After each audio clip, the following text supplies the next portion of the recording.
Welcome, everyone. This is episode 32 of the Dance to Oneness podcast.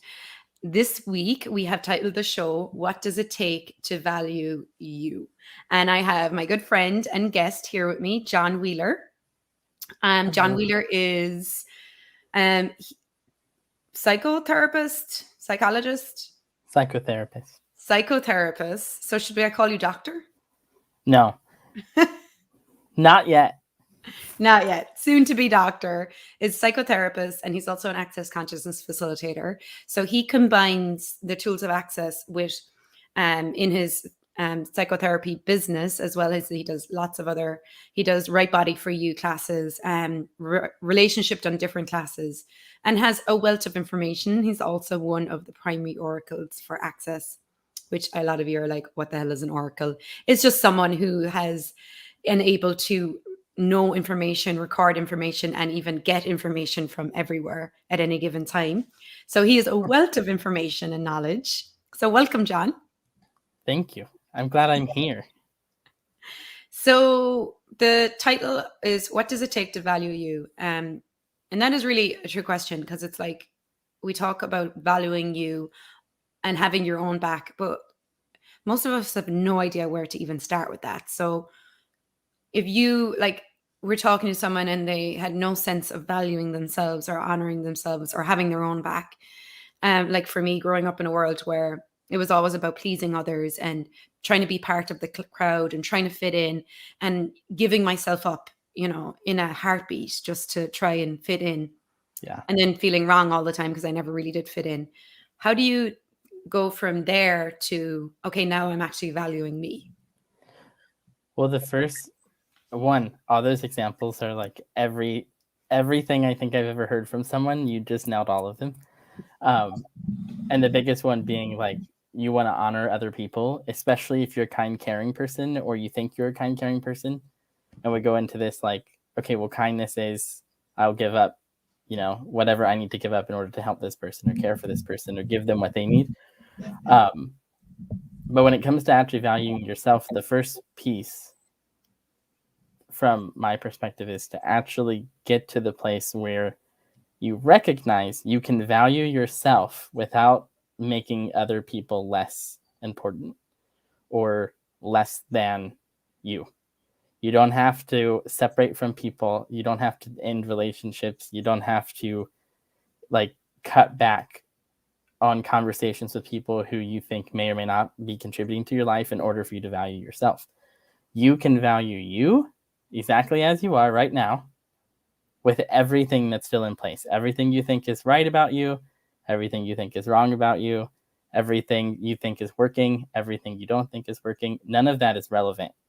What's relevant is, one, do you actually have a sense of who you are in the world? And two, do you actually have a desire to know who you are in the world? And what I find is people often say they want to know who they are, or they want to be themselves. They want to go out in the world and inspire. But most people don't actually get to a place where they even know who they are, because that requires you to look at you without looking at everyone around you. Yeah, and I love that piece too, because it's like it also requires you to look at all those parts and pieces of you that you've decided are so bad and terrible and awful about you.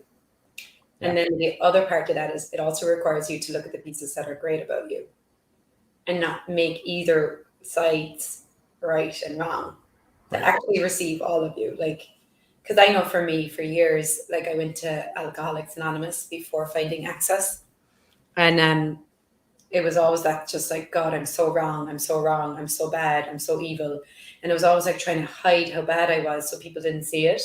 Mm-hmm. And try to and that's where the people pleasing would come in, because it's I'm so bad and I'm so wrong. So now I got to make up for it by doing the right thing and people pleasing all the time so that you don't see how bad I am. But actually, if you can actually just, like you said, just be with all those parts and pieces of you, stop making them wrong, then you don't have to give you up anymore. Yeah. And a big piece that I recognized with the part with people pleasing, and that comes up often in therapy sessions when I'm working one-on-one with my clients. And the question I like to ask, if you're someone out there who's a people pleaser and you're looking at that's how you get your value, what happens when that person doesn't actually receive it, or when there's no one to please? Well, then what happens is that when you try to please someone and they can't receive it, then you go in, well, at least I do, then I go to rejection. Right. They rejected me. But then I'm actually rejecting myself. Right. And that to me is, it's like, it's a double-edged sword, because there is a part with people pleasing that's like, okay, cool. Like if that drives you, like if that gives you more of a sense of you to be available to other people, then, be that, do that, whatever.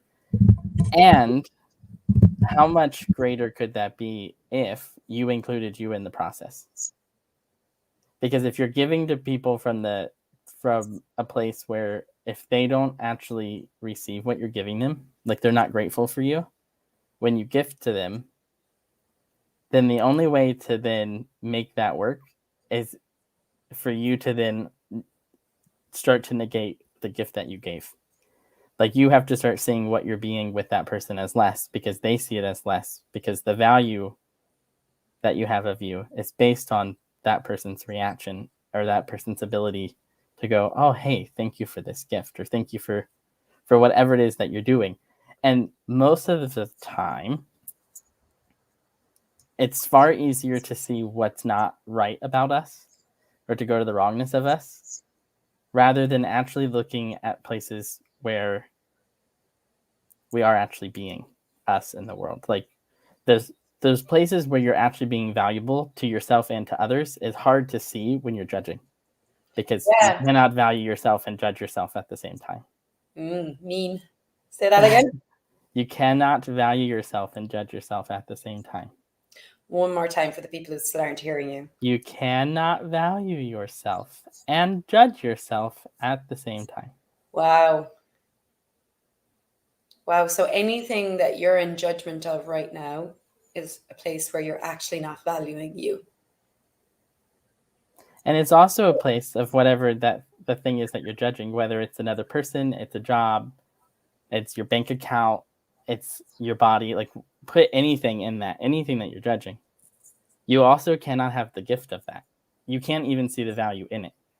So how do you get out of that? Like, so say you're in a place right now where you are, I don't know, in judgment of where you're at in your business, or you're judging that, you should be making more money at this stage, or you're judging, a lot of people here do access. How many people are coming to my classes? How many people are not coming to my classes? Or you're judging, your relationships or whatever. Yeah.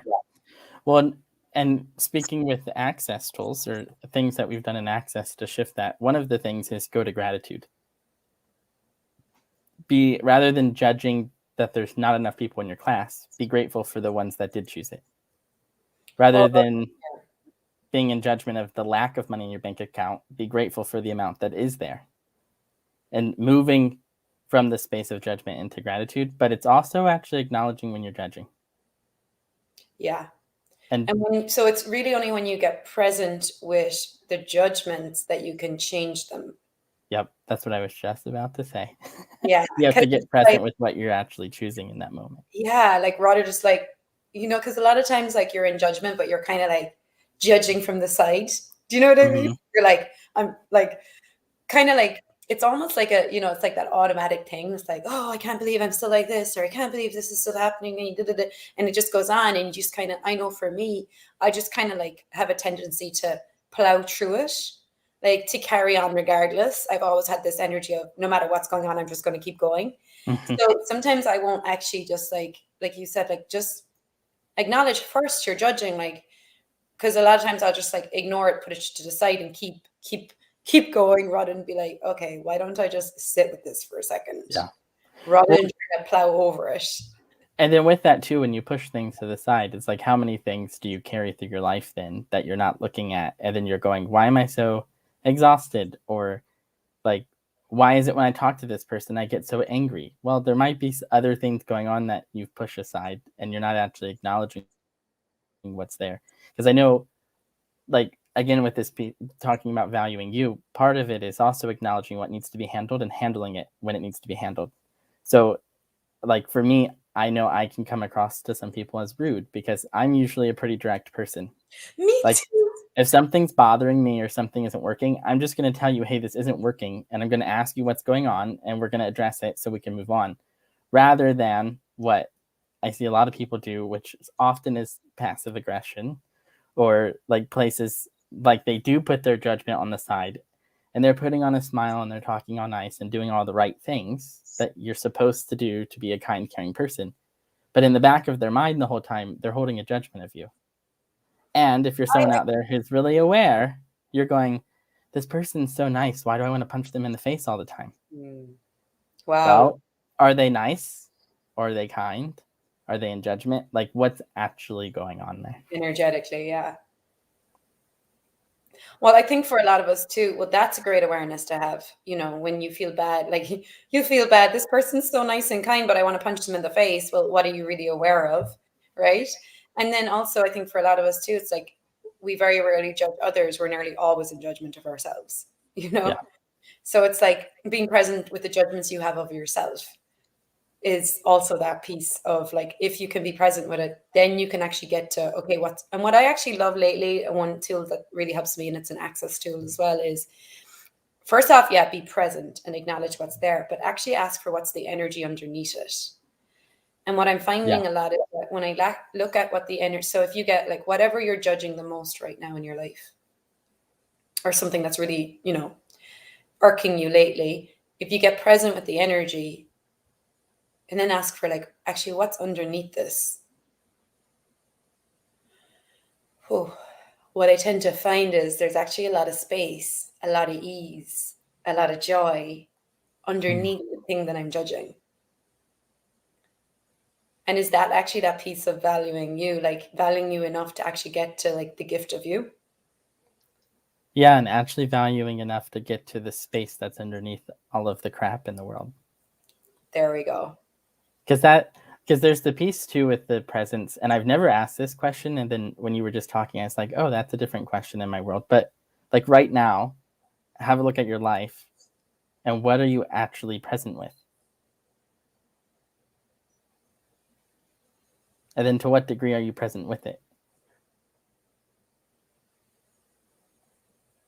And then you can also ask on the other side, what's going on in your life right now where you know you're absolutely not present? And to what degree are you avoiding it? And the cool part with like I haven't talked a lot about presence, but I've always been like, oh, well, that's something that I know that I have. And it's definitely something you have and well, not everyone, but most therapists who are very good, that's one of the biggest things in their toolbox is the ability to actually be present with people. And there's something about the energy of presence that can change a lot of things. But I'm just getting to, even in this, with the value piece, again, it's actually having the value to get present with the space that's actually you. Yeah. And that is not something that we're taught to do. Well, we're taught to like lives. heed the heaviness, so when the judgments come up, it's like, oh, that's familiar. Let me swim in that. Let me swim in the wrongness. Let me swim in the sadness, in the madness, in even irritability, all that stuff, frustration, rather than actually let me be present with this and actually allow the energy. We talk about allowance, have allowance for what's here, and then actually look for what's underneath it. Yeah. And this is, like I said, for me, even in us talking, I'm like, oh, this is a completely different awareness. Even with the question of this episode, what does it take to value you? Well, presence. Presence. I thought you were going to give us like a step-by-step list, John. Like, yeah, one thing it takes, presence. It takes lighting a candle, going for a long hot bath, taking one day off. And you can only do it on a full moon. For some reason, everything always has to be on a full moon. It just is what it is. Mercury retrograde, yeah. So that's so beautiful. Like, because you do think there is that misconception in the world that valuing you is, like you said, like massaging, going for massages, and all that stuff can be valuing you and honoring you. But if you actually are not present, you're actually not present for the gift that you are, which is Move you. And that's really cool too. So use the massage, for example. You can go get a massage and not be present with it. Totally. And then you can get a massage and you can be totally present with it. And when you're not present with the massage, that's when you're in judgment of something. Something's in your head, like running through. Yeah. And I'm looking at this too, like where, for anyone out there who's looking at this, like you are someone who's desiring to value you more or to get to the space where you have more value of you. And you're like, oh, well, it's hard work. Like this is one of the things with therapy that I find so interesting when people come in and they're like, you have to work hard. Yeah. Like we're going to dig in the trenches. We're going to get deep. We're going to do all this like really hard, emotionally focused work, which for any of the people out there who know me, you're probably like, you do that? No, I'm not one of those therapists that does the very emotional, deep level, whatever. And I'm sure there'll be people who make me wrong for it, and that's fine. But there's a place in that where people come in with these preconceived ideas that to get to more of them, it has to be hard work. Mm-hmm. And like you really have to do a lot of work, and really you can get to a lot of it by simply making the demand and the request of yourself to be present in your life and to be present with what you're choosing and what you're creating. As my dog freaks out. Well, a good example, talking about being present, and your dog starts barking, like animals and babies, they are incredible examples of being present. Do the dogs give themselves up to please other people? Or do they include themselves and still please other people? So it's the same, like the example of the baby. Like a baby doesn't not value them. They just come in with an honor and a being and a presence. They don't have to try and like get to the space of valuing them. But I guess growing up in this world, we've learned to disvalue ourselves. And one of the demands I have, John, as well, is I guess it's like a demand you have to keep making of yourself too. This isn't something you just like overnight, you change it. Right. But like the demand to like never, like Gary Douglas has it. Like he is so willing to have his own back, never give himself up in the face of any judgment, any vilification. Like he's so much in allowance, and he has so much kindness, so much caring. Might not be like how you think kindness should be, but he does. So much gifting in his world, but he will not give himself up for anyone or anything. Right. And that's my ask. That's my demand, to get to that space of like having my back so much that no matter what's going on around me, I do not give me up for anyone or anything. And that's the cool part of it too, if you use Gary as the example, is also he won't give himself up for anyone or anything. And he also doesn't have a requirement to disconnect or leave anyone either. Yeah. Like even if like I was looking at when I said, about therapy, and people out there will make me wrong for it, and okay, whatever. But even in that is also a value of you over the judgment from others, which is a place that Gary funches from also. He's not going to give himself up. You could be a totally judgmental person and he's not going to entertain your judgment. And that's been something for me that I've started to look at a lot this year, of like where people judge, like either other people or myself, and I can see the judgment, and then choosing when I see them doing that not to make their judgment relevant. It's like, I'm not going to validate your judgment of me. You can judge me, you can see me how you see me, but that's not me. Yeah. Which and has been different. You knowing you. Yeah. Not from the definition of you, but knowing and trusting you know you got you. You are not what other people judge about you or project onto you. Right. And you're not what people judge you as. Yeah. And that's another, and it's interesting too, because I keep looking at this, and it's what does it take to value, and it takes the presence. And a lot of the things we're talking about are all the ways in which we take ourselves out of that. Out of presence, yeah. And having other people in your life that judge you, or other people who would do things in a way that would make you feel as though you must please them or follow them or do what they're asking. And or even like society as a whole, like there's also just the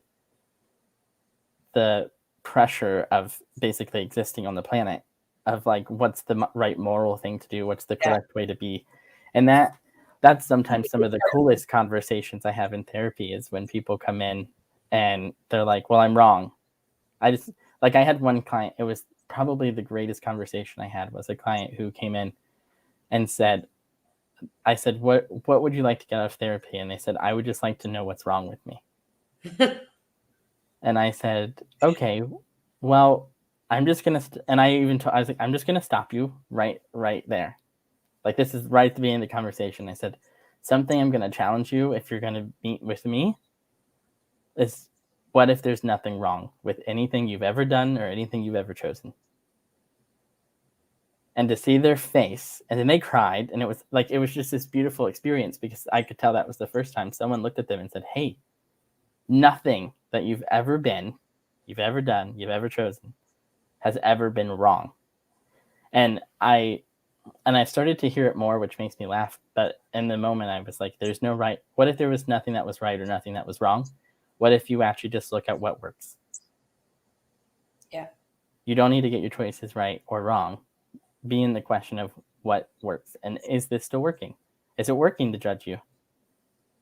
Is it working to make other people's judgments of you true? Or is it working to fight other people's judgments of you? And that's also like what do you value? What are you supporting in the world? Are you valuing the wrongness and the rightness of you? Or are you valuing you as a being? Like you, and that same thing, like, do you make judgments more valuable? Like you said about Gary, you said he doesn't make any judgment anyone has of him or anything relevant. And Right. so like we make judgment more valuable than ease, joy, and glory. Yeah. And in that too, if you don't make other people's judgments relevant and you don't make them meaningful, then you actually have choice. And that is probably one of the coolest things to get about this piece about valuing yourself, is when you actually have the value, like when you actually get to a space where you value yourself and you actually have a sense and a presence of what you are in the world, or who you are in the world, then you actually have the freedom to actually be that. Because if you're constantly judging yourself, if you're constantly looking at what you're not doing or you're not being, then all you're ever going to see is what you're not. Rather than what you are. Yeah. Yeah. So, Jan, is there anything else like that you'd like to say about this? Like, so we said, like, okay, what does it take to value you? So first off, like getting present, but also getting present with the judgments you have. And then you also spoke about like having gratitude for where you're at, like turning those judgments into gratitude. Is there any other element here we haven't spoken to yet you'd like to add in? That's a great question. There's nothing else in my head at the moment. Yeah. I guess as well, you already kind of spoke to like the demand, making the demand. So like kind of like summing it all up into one nice package is like, like all these elements like add to the you valuing you. Like you said, you also have to demand to value you. Right. And you have to have the demand in your world, like, again, of not making other things relevant. So it's having the presence with yourself, actually getting a sense of what you are in the world, and then not allowing things to remove you from that, whether it's people's judgments of you or judgments of yourself. Being like actually making the demand to be aware when you're not being present, and be willing to see what you're making meaningful, because that's a big piece of value, is what you assign meaning to. Like things that are, if you look at the things that are valuable in your life, most of the things that you'll name are probably outside of yourself. Yeah. First thing. I value my car. I value my partner. I value my family. I value my business. I value access. I value my school. I value as I'm petting my dog so she doesn't bark and things. I value my pet. It's like, I value my body and my health. But at what point do you get present and value things that are intrinsic about you, that are you? Like your kindness, your presence, your space. Your directness. Like, what if you could actually start to value the things that people have judged about you all your life? You know, you talk about being direct. I love that. I love people who are direct. I'm direct. I was made wrong for it all my life. I was told I was too blunt, too direct, too harsh. But what if that's actually what's valuable about me? You know? Yeah, I used to have the personal joke to tell people, if you don't want my opinion, don't ask for it. Yeah, I was the same. I was that person. If you were like, if someone's like, do you like, press on me? I'd be like, yeah, no. Like, that's what I was gonna say. I would not be the person you'd say, does this dress make my butt look big? yeah. So, and I'd probably say, do you really want me to answer that? You really want the truth, yeah. And so maybe one of the things we could do, and I actually might do this myself tonight, is actually like I love to like write. I have a journal, you know, and a pen. A journal, and a pen. I have a pen.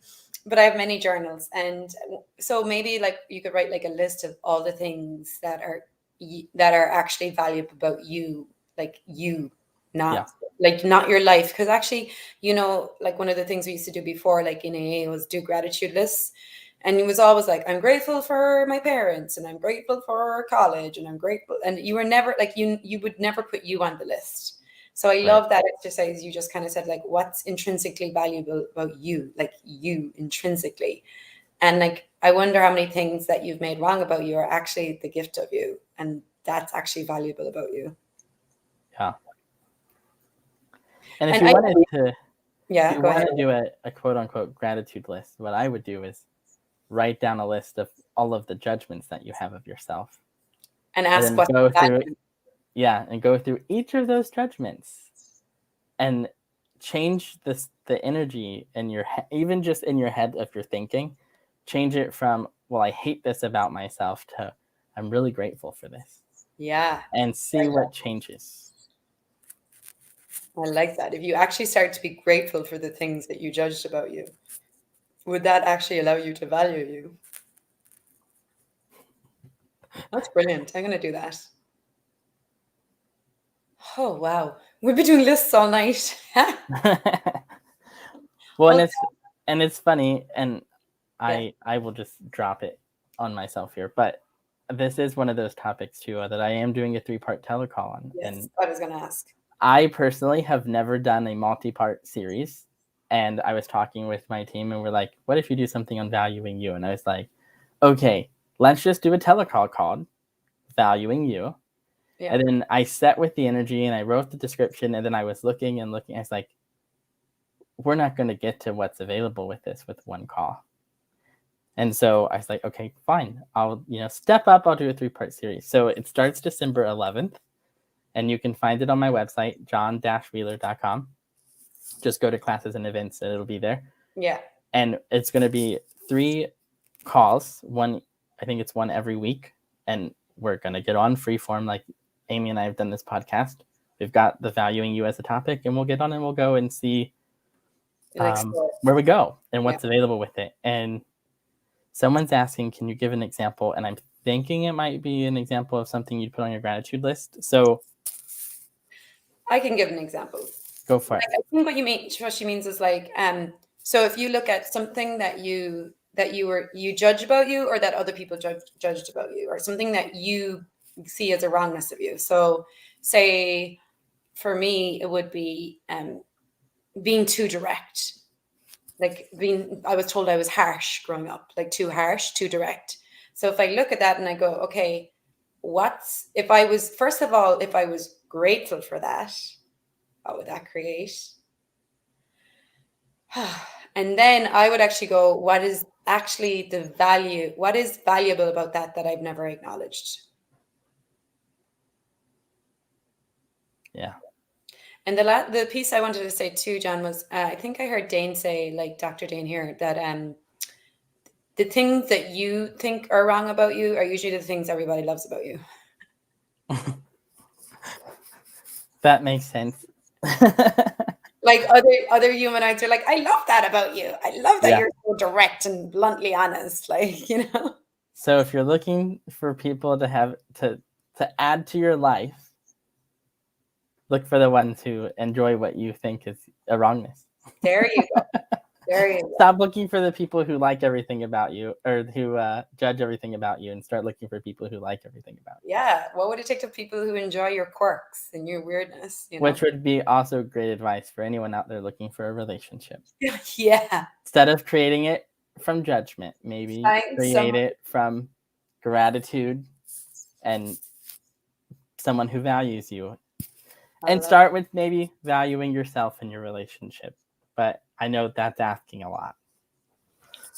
Now we're getting into whole relationship calls. So thank you so much. Your website is in my is in the link or whatever, the description. So people can go there, they can look into and sign up for your Valuing You telecall if you want. And thanks for coming on. It was great chatting to you, like always. Okay, guys, we'll see you next week. Bye. Bye-bye.